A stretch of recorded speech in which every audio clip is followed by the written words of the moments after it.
आज भी अजादारी अक्ल वालों को दिखाओगे वो गलतियां निकालेगा, इश्क वालों को दिखाओगे तो जंजीर भी समझ में आ जाएगी, मातम भी समझ में आ जाएगा, नंगे पांव चलना भी समझ में आ जाएगा। लिहाजा इश्क और था। अब खुदा ने जज्बात को मुकद्दम किया औरत की अक्ल पे, इसलिए कि अल्लाह ने औरत से कुर्बानी लेनी थी। वो बेटी है तो उसने कुर्बानी देनी है, उसे सेक्रीफाइस करना है, बेटी होके, बहन होके कुर्बानी, बीवी होके कुर्बानी, मां होके कुर्बानी। अल्लाह ने जिस मखलूक को कुर्बानी के लिए चुना वो मर्द की बजाय औरत थी। खुदा ने औरत को मर्दों का मोहताज कर दिया हिदायत के लिए, लेकिन नहीं, अल्लाह ने यहां पर भी एक फलसफा रखा। अल्लाह ने हर दौर में अगर किसी मर्द को नबी बनाया था तो उस दौर में अल्लाह ने खातून ऐसी रखी थी जिसके किरदार को उसने मिसाली बनाया था। उस खातून का किरदार इतना मुकम्मल था, इतना कंप्लीट था कि वो आइडियल बन गई उस दौर की खवातीन के लिए।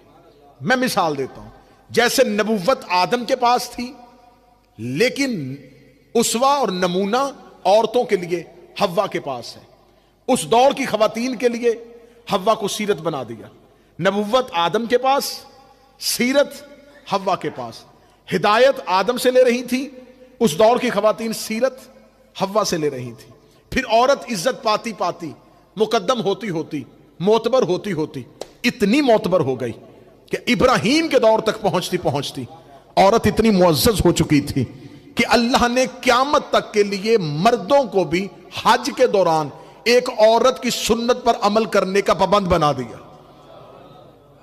आज भी जो मर्द भी हज करने के लिए जाएगा तो वो सफा और मरवा पे दौड़ेगा, तो ये इब्राहिम की सुन्नत नहीं है, ये हाजरा की सुन्नत है। जाओ जाके उलमा इस्लाम के सरों पे कुरान रख के पूछो, ये जो आप सफा और मरवा पे दौड़ते हैं, ये जो सही करते हैं, ये किस लिए करते हैं? कहते हैं यहां पर हजरत हाजरा दौड़ी थी।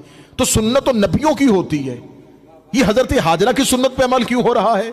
कहते नहीं, हजरत हाजरा की सुन्नत नहीं, सुन्नत इब्राहिम की है। लेकिन अल्लाह सुन्नत इब्राहिमी में हजरत हाजरा की याद को जिंदा रखना चाहता है। जब नबुव्वत हजरत इब्राहिम के पास थी तो अल्लाह सुन्नत हाजरा को क्यों जिंदा रख रहा है? इसलिए कि जनाब हाजरा ने कुर्बानी दी थी। हमने पूछा कौन सी कुर्बानी दी थी? उन्होंने कहा इसलिए कि उनका बेटा इस्माइल प्यास में तड़प रहा था, तो मां बेटे के लिए पानी की तलाश में दौड़ी थी। मां ने 2 पहाड़ियों के दरमियान चक्कर लगाए थे, वो चक्करों की तादाद 7 थी। अल्लाह ने क़यामत तक के लिए मर्दों को कह दिया कि जहां जहां हव्वा दौड़ी थी, इन 2 पहाड़ियों के दरमियान तुम्हें भी दौड़ना पड़ेगा। आसान कदमों से चल के नहीं जाना, तेज कदमों से चलना पड़ेगा, दौड़ना पड़ेगा। ए मेरे अल्लाह, ए मेरे परवरदिगार, ये क्या सुन्नत नबी की होती है? इब्राहिम दौड़ते, हम भी दौड़ते, दौड़ती यहां पर हाजिरा थी, तूने हम पर वाजिब कर दिया कि तुम भी दौड़ो। हर मां बेटे के लिए दौड़ती है, मां थी बेटे के इश्क में दौड़ गई। फरमाया सिर्फ मां बन के नहीं दौड़ी, और इस्माइल सिर्फ बेटा नहीं था, इस्माइल आने वाले दौर का नबी था। ये हुज्जत की मोहब्बत में दौड़ी थी, ये हुज्जत की मोहब्बत में दौड़ी थी, ये हुज्जत के इश्क में दौड़ी थी। अब मैं जुमला खिताबत का अपने जवानों को हदिया करने लगा हो। इसका मतलब है कि बा किरदार औरत हुज्जत की मोहब्बत में दौड़े तो खुदा क़यामत तक सुन्नत बना देता है।